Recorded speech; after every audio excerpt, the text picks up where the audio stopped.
I'm just gonna say to you, Jordan Bunagan. Jordan Bunagan, with all due respect, ha? I know you defend Paulo Cruzada. I know you're an ally of Mark Cruz. Can you just stop saying about killing Jordan Bunagan? Jordan Bunagan, I'm telling you, you're the one who said that you bully David Gill and his family members. It wasn't Roydan Marlang. It wasn't Terra Francisco. Oh, it wasn't Dan Mardayo, Cedric Mariano, and even Tomas Gregory Ferrer. That was a schoolmate. I ever seen that he was a classmate of Lawrence Villawan. I say again, Jordan Bunagan, you and Mark Domingo Quason Cruz, both of you are notorious. Here's the one thing, Jordan Bunagan, ha? Why you always being yourself a bully? Why you been ally with Mark Domingo Quason Cruz? Here's the one thing, Mark Domingo Quason Cruz, ha? You should be ashamed of yourself. And like I said to the parents of Jordan Bunagan, his parents should be guided. His parents should be reprimand him. You should never say about kill. But this Mark Cruz, I remember, he did not reprimand by his own parents. Oh, he never been guided by his parents. That's like what really happened is. For me,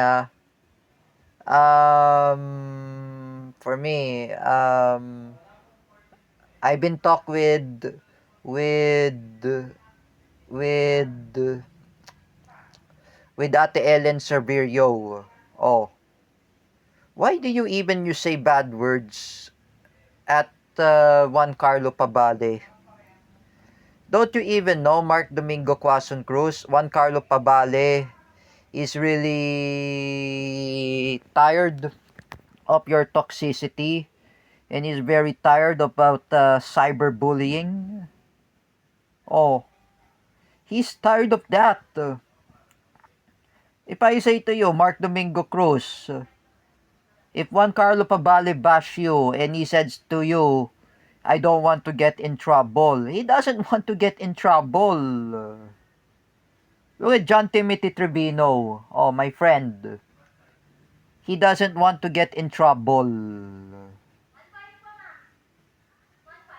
Just like Stefan Pimentel. Stefan, my best friend, my former best friend, he doesn't want to get in trouble. Oh, even Jens Manaid, he doesn't want to get in trouble. My former best friend, or even Ralph Guevara. Even I don't want to get in trouble.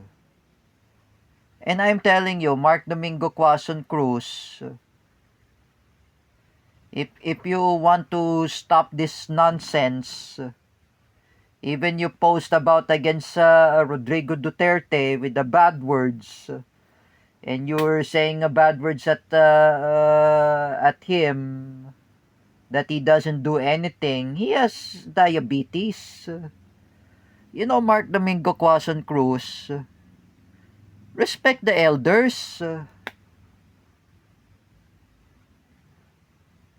Like me, I always respect the elders. Oh, do I even bash Noynoy Aquino that I call him an F word? Do I even bash Chris Aquino and Josh, who was a special, who was autism? No, I never intention to bash everyone. If you bash everyone, Mark Cruz, who will you bash anyway? If you bash Rodrigo Duterte, if you bash Kitty Duterte, they never do anything to you. Mark Domingo Quason Cruz. All your stories anyway, you're making up stories. You're accusing them without any reason. Oh. But right now, Juan Carlo Pabale, He's joining with the to file the cases against Mark Cruz. He's going to file the cases against Mark Cruz in barangay. And he contact a lawyer named Attorney Harold Respicio. And even the other Duterte supporters, even Kuya Park official, who were joining to file the lawsuit against Mark Domingo Quazon Cruz alongside with Juan Carlo Pabale. So Juan Carlo Pabale is planning to file the lawsuit against Mark Domingo Quazon Cruz. He's going to file. If Kuya Park official and the Duterte supporters are joining to Juan Carlo Pabale to file the cases against Mark Domingo Quazon Cruz, he might get sued in barangay. He will get summoned in barangay in San Pedro. Believe me.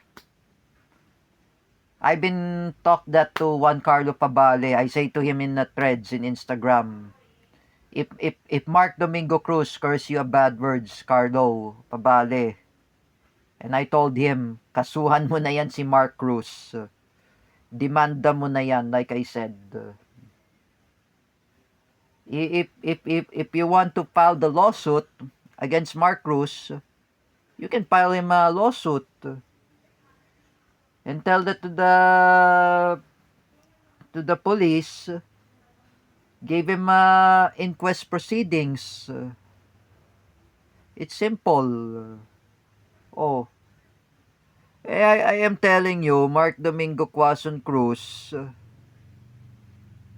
you need to stop saying bad words.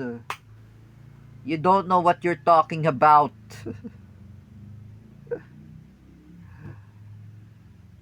And then last in May, last in June or July, you call me an F word. How did you call me an F word like that, Mark Cruz? Is this what you like for saying bad words over at J. Rick Silva? And you saying about if you greet him an happy birthday last May 31 and you calling him a bad word, what does he said? What does he said? F word, fuck word, that is a bad word. If I'm saying to you, Mark Domingo Quazon Cruz, look at Paulo Cruzada. He was scolded by his parents and he was prohibited to use social media. And even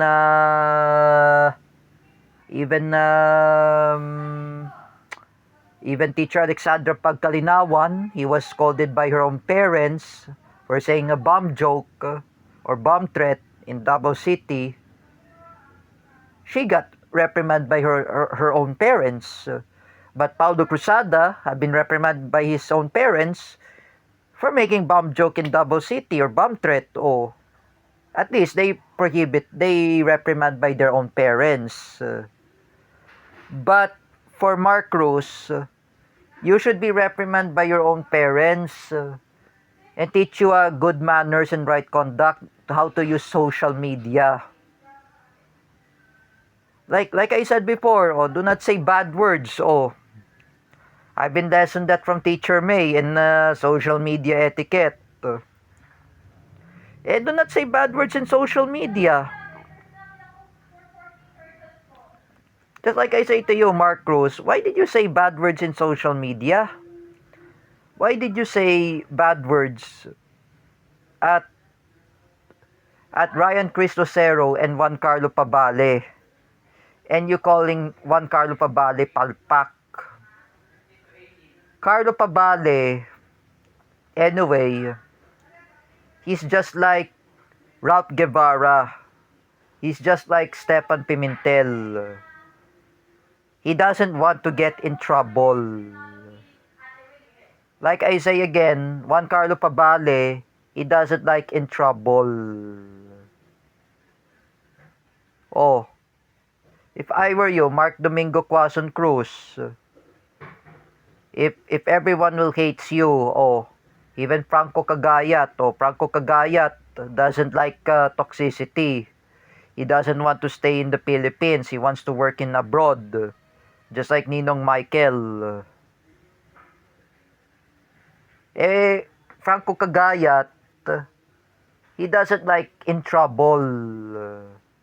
Unlike you, Mark Cruz, you're always getting in trouble. Oh, if I tell to Franco Cagayat, if Mark Cruz say bad words again in social media, kidnap him, bring him in a drop-off, and send him in the drop-off in the Bolinao in Pangasinan. If Teacher Vincent Ramos will drive a car, and Franco Cagayat will kidnap Mark Cruz in San Pedro Laguna. Oh, and bring him in the drop-off. And put him in the drop-off. Let him drown in the drop-off. Make sure that Mark Cruz will be drowned. Not Divine Adili, not Rene Bartibonia. That's almost to do. Oh. Yeah, I'm not saying. You know, Mark Cruz, you better to learn how to behave yourself. You better to be change yourself. Since without David Gill, and I am in charge in this